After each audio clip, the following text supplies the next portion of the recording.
देखान होंदेव यवशे उपट सासरे ये उजमून पटपडे बसची खबर सुत्रेना असलवर जरटन गेलो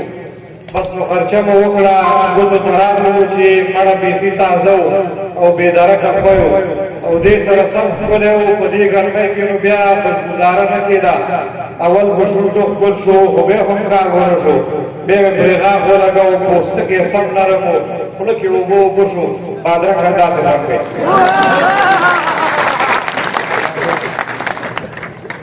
जरूचे यवसो जमा बुजडी ओ पकळे वयले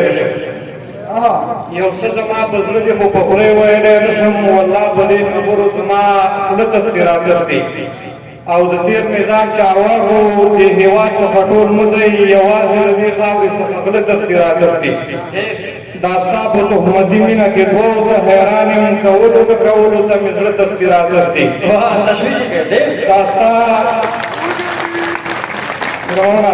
داستا په تهمتي مینه کې دوه د حیران یم کولو ته مې زړه اختراعات دي چې کله دې دیدن پسې د تک خبره واورم پس چې مې د پوسه په واړه اختراعات دي او داستر کې مې یو چا پسې نو دومره ګرځولي بیخي په قیاس کې باندې رانجه اختراعات دي او د سلو مارکونه وروسته بیا هم مجرد وي خو خلکو ته وایي ما پسې 15 اختراعات دي د سلو مارکونه وروسته بیا هم مجرد وي خو خلکو ته وایي ما پسې 15 اختراعات دي نیباز د بزرګانو هم تقوا خرابه کړي ایله سپینو وړکو ته نعمت اختراعات دي او نیباز د بزرګانو هم تقوا خرابه کړي ایله سپینو وړکو ته نعمت اختراعات دي کوم ستاسو کرامت باندې پوری نشو سنزیا دا دومره رقیبان د نفس اختراعات دي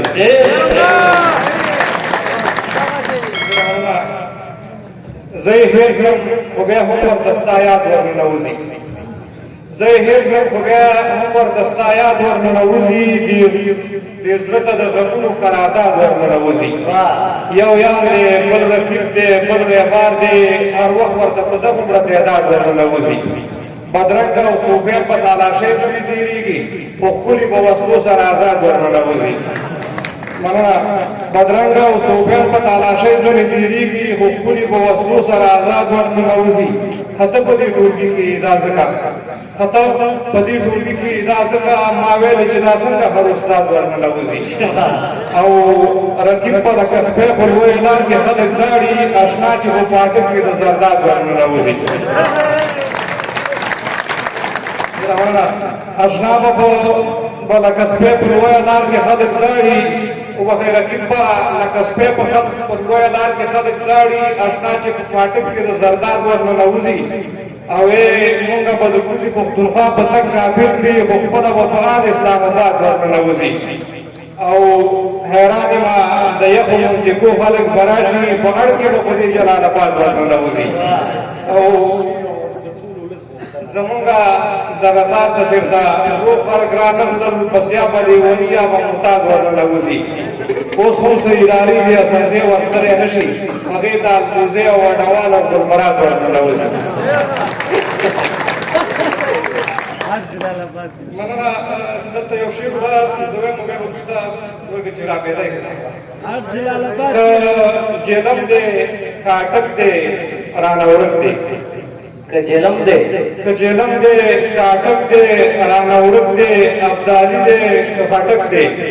رانه ورک دی او پګړی اوس په سر کړې عمارت کې چېرته نه وي دا ډېره موده کېږي یو ملک دی رانه ورک دی مننه پګړی اوس په سر کړې عمارت کې چېرته نه وي دا ډېره موده کېږي یو ملک دی رانه ورک دی او بیخي په دې سړي کې صفا نشته چې دا ولې بیخي نو د ملا په شان تکلک دی رانه ورک دی او چې ښار کې بو کور دی لنګوزرې ورسره دي رئیس د مصروفیت که د ګمرک دی رانه ورک دی او آیفون مې را پیدا کړو چې یو عکس ورسره واخلو اشنا سره یو قیم پور ټوپک دی رانه ورک دی او د دې رانه ګوله کې سړکۍ رانه چا پټ کړو خو زما دلته په سوره پرو شک دی رانه ورک دی او د امر بالمعروف سره مو بله ګټه وکړه په غونډو کې که هر رقم چک چک دی رانه ورک دی امر بالمعروف سره مبارک ګټه وکړه په غونډو کې د هر رقم چکچک دی رانه ورک دی او په چوک کې ترافیک ویلې چې فتح کله راغله زما د جمهوریت د وخت شپېلک دی رانه ورک دی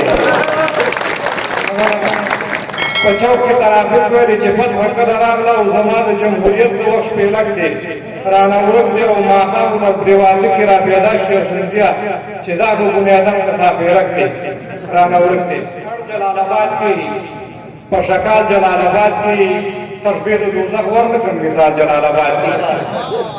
درې میاشتې بهار مگر باقي کې بخار دی پکې کې سړکونو باندې لال جلال آباد کی درې میاشتې بهار مگر باقي کې بخار دی او پکې کې سړکونو باندې لال جلال آباد کی پکې بس لنګسر په شان د ګرم باد راوړي بس داسې د تازه صورتحال جلال آباد کی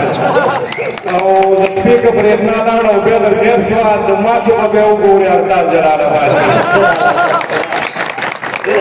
د شپې که برېښنا لاړه او بیا در غیب شوه د ماشو به بیا وګورې هرتال جلال آباد کی کالو یې شملې کړي د برګونه یې لانده وي چې ګورې کابل یا کلیوال جلال آباد کی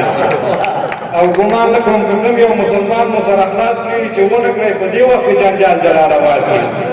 او بیخي به ټینګېدل نه ډېر به زر زر بدلېدلو خو ټینګ شو دا وروستی ملاقات جلال آباد کی او چې مړه نه شي ګرمی نه د پوښتنې همدا وخت دی عقلی د دوستانو علاوال جلال آباد کی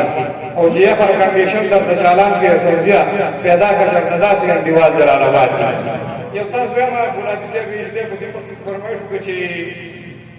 یو شپه باران راته لمده شنه کړه ما کړه ورمنډه او راوبېلې وه هغې کې مې ګیره کړه په زوره باندې هغې کې چغې ما ویل مه اچوې سره لیدل یو څه یې نه شو ویلی فقط په سترګو کې پوه کړمه بیا مې د ځان سره کوټې ته ویوړه را سره څنګ چې کټ کې کېناستله خو د یخنۍ مې لړزېدله ډېره په خپل څادر باندې مې وچه کړله بیا مې برسته هم پرې واچوله مالداګو چرګه زمرداره